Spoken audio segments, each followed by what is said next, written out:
Hey, it is us again, and we're so excited to be with you today and share with you what we did on the weekend. Yeah, it was a pretty fabulous weekend. It's always nice when we get to go travel somewhere else and meet somebody else's horses, because that's always the fun part. Well, and the people too. We always like meeting our facilitators. Yeah, well, that's very true. Yeah, it's a good thing. Yeah. But we did get to go on this lovely trip and have a beautiful place to stay. So we thought we'd tell you a little bit about it. But first, we'll go into our regular old rigmarole, if you will.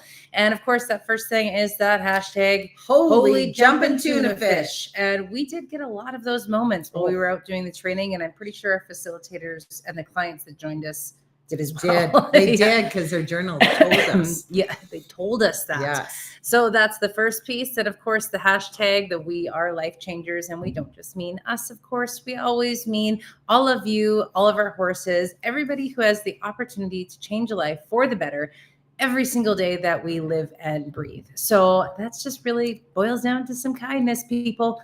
We don't understand why we have to keep saying it, but we need the kindness in the world, all of us. That's a holy jumping tuna That's fish, a if you ask me. jumping fish. That's right. I don't know. Now, it says right now it's having an issue receiving comments. So I'm hoping you guys are on. I'm going to try to put it on my phone too, so we can say hi, because we can't tell if you're here or not. Because technology is wonderful, is where it really boils down to at the end of the day. But please do share this baby out, because we like to share the happy stories and the fun stuff that we do. And for anybody who's out there looking at maybe having a business with horses, this might be a good one that could tune them into an option for them as well. And I missed replay. If you're catching this on replay, let us know that you joined us as well, so we can come back and say hi. We always like to do that piece too. Yes, and if you are listening, try to put a comment in so that we can see that it's working, because then we don't feel so alone. And the Maytag repairman, as you always say. Exactly. So who we are, if you haven't joined us before, it's your first time. My name is Carolyn Charles. I'm the Director of Sales and Marketing, as well as an instructor and facilitator for the Equine Connection, the Academy of Equine Assisted Learning, Inc. Hey everyone, my name is Carrie Fulmick, and I am the founder of the Equine Connection and master instructor, helping people globally around the world do what we do. And that is the absolutely greatest job in the world, because why? You get to be self-employed. You get to do it in your own way. So casual, part-time, or full-time. But the bonus is you get to work with horses to help humans to be able to move forward. And not only that, we work with horses, and our certification not only comes with that business training, but it also comes with the welfare of the horse first. And how that always rolls is taking the entirety of the horse, which is not only do we have to understand the horse's world, but their culture and their language. And then we implement it into our program. So there's no riding in this certification. What this does is you work with horses on the ground where they're literally the teacher. And of course, when we understand their language and their world, it is most easy and fantastic to facilitate the process, because it allows the clients to actually be empowered to find the answers. Because we all know globally, and I'm sure you do too, the number one thing a horse needs to feel is safe. It's safe. That's right. So it really allows for huge aha moments for all of the clients that come in and take our programs on a regular basis. That's exactly right. So we do see that there are some people watching us. But they're not on here. But it's not popping up on there. So hi, Tamara. Hi, Cindy. Good to see you guys on. Oh, yes. This is very exciting. We're going to see you gals in, I think it's Massachusetts. Isn't it?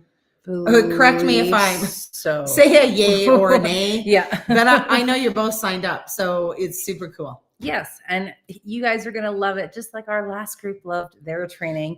So we got to fly out to Abbotsford. We flew out on Thursday. Mm-hmm. And it was, I have to say, a lovely little surprise how easy the flight is.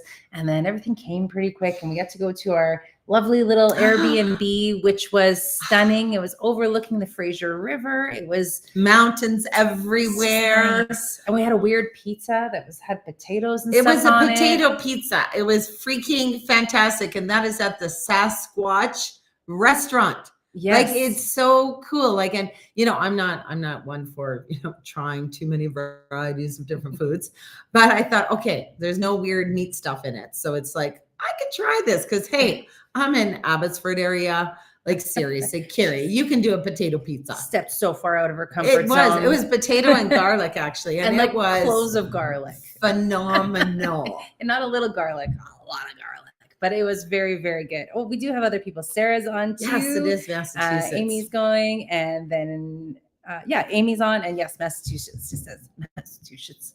Well, we could say it like that. Yeah, it's kind of like the Shih Tzu Bichons. yeah. Except it's supposed to be said that way. I don't know what I was coming up with there. So yeah, we had the beautiful place to stay, and we didn't actually end up having to go to Jen Stack's place the night before. The night we got there, we kind of got a chill night, which was good. And finding your stride. Correct. Finding Your Stride is Jen's tax business, and it was a great place to be a host facility. So it was quite exciting because the whole thing is, even in business, and the magic actually comes from the in-person practical training. You touch, you experience it, and then you retain it. Not only for your own learning and being a facilitator and a darn good facilitator, but also in how we work with the horses, because that's the part that's transferable to your own horses. I mean, even your own learning. But sometimes people always say, oh, when I get back home, when I work with my own horses, because I know them, it's going to be different. No, it's not. It's just your comfort level that's different. It really is. Like horses speak one language globally around the world. This is why even in this certification of ours, it's so huge, because our training continually keeps growing and moving and implementing more knowledge in the horse. So even what we're doing now, we call them like the leveled up exercises and programs. And the only thing that's leveling up is us as facilitators in understanding the horse's language and their world even more. So the body postures that we need to make to, I guess, kind of like mimic what they would also be doing, speak their language. Yeah. And it's difficult when you're first doing it because you didn't know. It's a lot. You're not connected to your body enough to be aware, self-aware of what your body's doing. And, when you are connected and you're self-aware, then you're actually aware of what your body is saying. So many times we're so busy that, we're not connected anymore, and we're living either in a future or we're living in a past. And horses always bring you back to that living in a moment. And that's why the training is so powerful, because not only will you be in the present because you have to, but it also allows you to go back home and experience those exact same things. And you need it for your clients. You have to go through the training so that you'll understand, I got you, client. I went through this program and I hear you. It's not easy. And even with speaking and switching up that body language, like it's baby steps kind of as you do it and you start rolling through, but you see the outcome of how much it changes things for the horse too. And like, I remember my first time trying to lunge a horse and realizing at that point how out of touch I was with the directionality my body faced at any given moment. And then this came in and I realized I've gotten better, but I'm still not fantastic by any means. So it's funny to see though, how you can take a horse that is maybe misunderstood or people put a label on them. And then when you apply the proper learning or the proper communication with them, it's amazing how they switch up to being a different horse because you've heard them.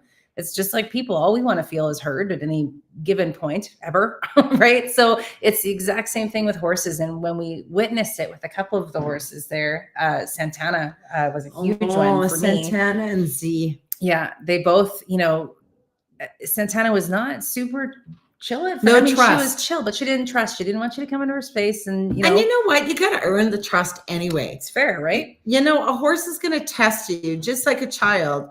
They're going to continually test you. It doesn't matter if you've had your horse for 20 years. No. They're always going to test you to see, do you and will you protect me? That's what they're always continually doing. And the moment you let that guard down and let that line be crossed, they're like, oh, no, I did. Yeah. Not that they're thinking those words, but they're going to test you to see your leadership continuously to make sure that you are always going to bring back their language. And remember, people, we brought the horses to our world. So it is our responsibility to figure out in their world how we can work with them in a way more appropriate way versus what we were doing before. I got a cough. There it's coming.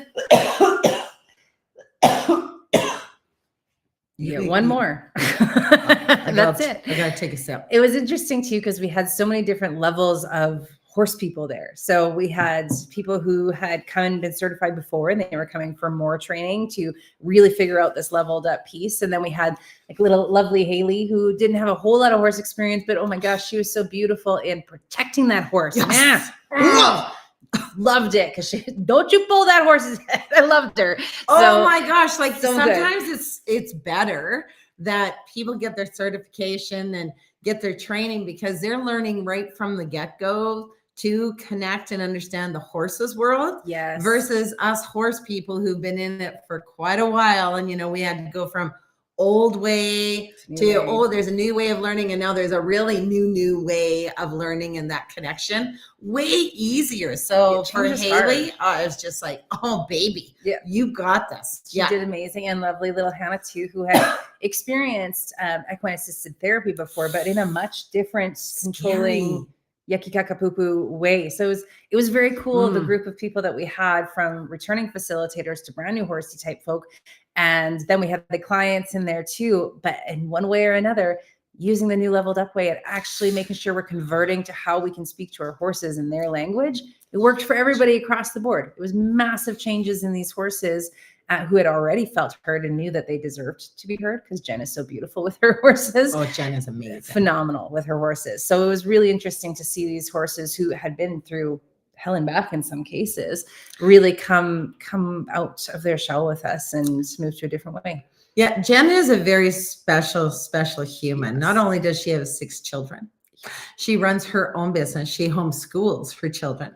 Then she got chickens. Now she got 100 chickens. Yeah. Now these are laying chickens. Yeah. But I'm like, what? Then you throw chickens on top of everything that you do? Chickens was what really threw us over the edge of things. Like, she had everything ready, coffee, everything out for us, and like just organized. Beautiful. And then she takes rescue horses. So people find her, and I think this is the coolest part being in this business. Somehow it opens the path on our journey that these horses start getting introduced into our path, and really take serious look at when a horse just comes into your path, because there's a reason for something like that happening.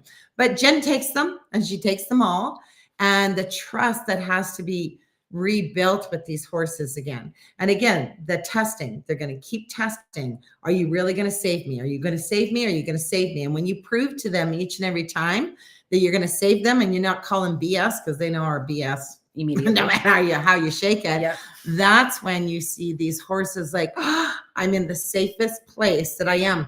It was funny yesterday. He's my son-in-law, and he was cleaning up all of our manure, putting it in the manure pile, our storage area. And as he was dumping it, all of the cloud of dust of the manure, because it was pretty dry and hot, poof, and we had a cloud of major, brown smoke. Lola, our baby, came running up to me. I was so shocked because she was so petrified. And I looked with her. I'm like, it's okay, girl. It's okay. Breathed it out. And then she was quite fine. It was really neat. That's cool. Yeah, how you could implement those things. But, even for Jen to be able to bring in these rescue horses and being able to use what she learns in her certification, and that would have been her second training. Yeah. And that's the beauty with our certification, is you can come back to our training anytime you want to, because you always learn things differently when you come for a second time. Yeah. And then we had some that were there a third time. Then you learn it even deeper. Like Tamiko, she was like, wow, has this certification changed since we started? She goes, this is outrageously the best ever. So, it's so powerful, and there is magic. I don't like to always refer to magic, because I like factual pieces to go with everything. But you know what? There are some times, and we know the horse, it is a unicorn. Like, it seriously is. And there is magic on this There earth. is. Sarah said a great comment too. I really struggled with that at first, and not wanting to treat your horses in a way that you don't like. Horsey people do that all the time. Yeah. They speak the same language, but then they get with somebody else's horses and they know what they're doing, but then they kind of hold back and the horse is like, what you doing? Why are you doing that? In a way that you don't like. And I'm still learning the no pulling and more body language because it is a process. You got to retrain your brain sometimes. You do. And what the heck, Laura Moran, are you doing on here? She didn't even comment. You, it just yes, tells she me, did. No, it just tells us that she's watching. So now we're creeping. Oh, that's bizarre. Yeah. Oh, I saw her name and I'm like, what? Yeah. What you doing in Saskatchewan there? Anyway, we just wanted to share how phenomenal the experience of your in-person practical training will be when you're with us and your certification. Like, you go away so grounded, so beyond filled. You just know your next step, your next direction, because it's so phenomenal how every single one of these programs and exercises work and how you're able to bring them home. And when you bring them home, now you're able to hit those parallels with the humans who are actually taking the programs. Yeah. And you're like, wow, it's just so phenomenal. Like, even yesterday we ran an orientation. And again, orientation is longer because we're helping them to understand the objective of knowledge. We got to give them the reasons. Why do we work with a horse? Not dogs and cats, but a prey animal. So we got to give them all the knowledge so that they know who they're working with. And then, of course, we always do a demo in the arena because we want them to understand the number one thing horse needs to feel is safe. And we can do that by hearing their body language. And oh my gosh, they have 15 minutes now to work with their horse on their own before we come back and debrief it and bring that knowledge back in again. I'm telling you, in 15 minutes, you should hear what these humans write every time. 15 minutes of just being with a horse. And they're like, changed my life. I learned to love myself and I love Kokanee. That was yesterday. Like, it's like you couldn't even make this stuff up. No. And it's just so powerful because when you've got a system, you know, you've got that form of delivery and you have an appropriate application and you know what you're doing as a professional. Humans really can help themselves. Like, they find the solutions to problems in their lives, not because we, the facilitators, are doing it and helping them. We got to be good at what we're doing. Yeah. Don't get me wrong. We have a place. Yes, of course we do. But it truly is through that powerful piece of the horse because they love their horse and they want to keep the horse safe, but they just aren't, they're not connected. They're not self-aware anymore. And that's a huge problem in our world right now, is that huge disconnect. Yeah, absolutely. I see Louise is on here too, who is at the training as well. So that's fantastic. We had a few of you guys on here, but yeah, it is really interesting about how this was a good one, I think, for us to really solidify how much it does change a relationship with a horse when we can speak their language, when we can adjust what we do, when we cannot be so naive to think that we know it all as horse people, and that we can actually grow a little bit. So we're doing the right thing by our horses. Constantly. And it was really neat, especially with horses who've been through trauma, like some of these horses had. It was beautiful to see how the change up happened in them and how beautifully they spoke back to us as well. You know, we should do a little surprise gift. Kate? Because I'm thinking, so we had just before we went to Abbotsford, we had a great live with Gail Ecker from Guelph University. Is that how you say it? Yeah. Anyway, but it's the equine portal that we work with her on. Equine Guelph. Oh, so at the horse portal. Yes, that's what exactly. Yeah. Okay. Yeah, I'm with you now. Anyway, you know, two huge things I learned even from the live, but we have a beautiful little book that we collaborated with Gail and the university and ourselves, which is so exciting because it really gives factual components to did you know? And I really like that because, again, I like factual pieces because just an FYI, you know, it's going around Facebook and all of these other social media platforms that a horse can hear like 4 feet away, the heartbeat, blah, blah, blah. Now, I wasn't sure because, you know, I started to question, where is this piece? And don't get us wrong, in our old stuff, we had a piece in there, but we never were able to find the actual factual research piece to go with it. So we're like, we shouldn't even have it in. So I call up I was going to say my good friend, Dr. Stephen Peters, but he's not my good friend. You But know we him, are though. colleagues. Yeah. Our colleagues. We know each other, Yeah. and he's come and spoke at the Equine Connection a couple of times. But I messaged him and I said, "Hey, could you help me with this? Because we really want to be factual on this piece." He goes, "Carrie, there's no research that's proving that it's a 4 feet away sitch." So he goes, things get carried away on our social media platforms like they're truth, but you got to really dig. When you're really wanting the true answers, you got to make sure you're digging for them, because it doesn't mean it's factual unless there's a research piece that backs it up. Can they hear a heartbeat? Yes, but we don't know what a distance is with that. So and when we include distance, or like we know that they can react to us and they can sense us in different ways, but it may not be a hearing sensation that they're actually pulling in. Where they're hearing a heartbeat, it couldn't be a different reaction to stimulus. Because yes, somebody they know, and they absolutely have reactions to us for sure, but it's not necessarily that they're hearing it. Yeah, I guess is kind of what it boils down to. One big thing she had said was about the radios in some stables and arenas that are running constantly.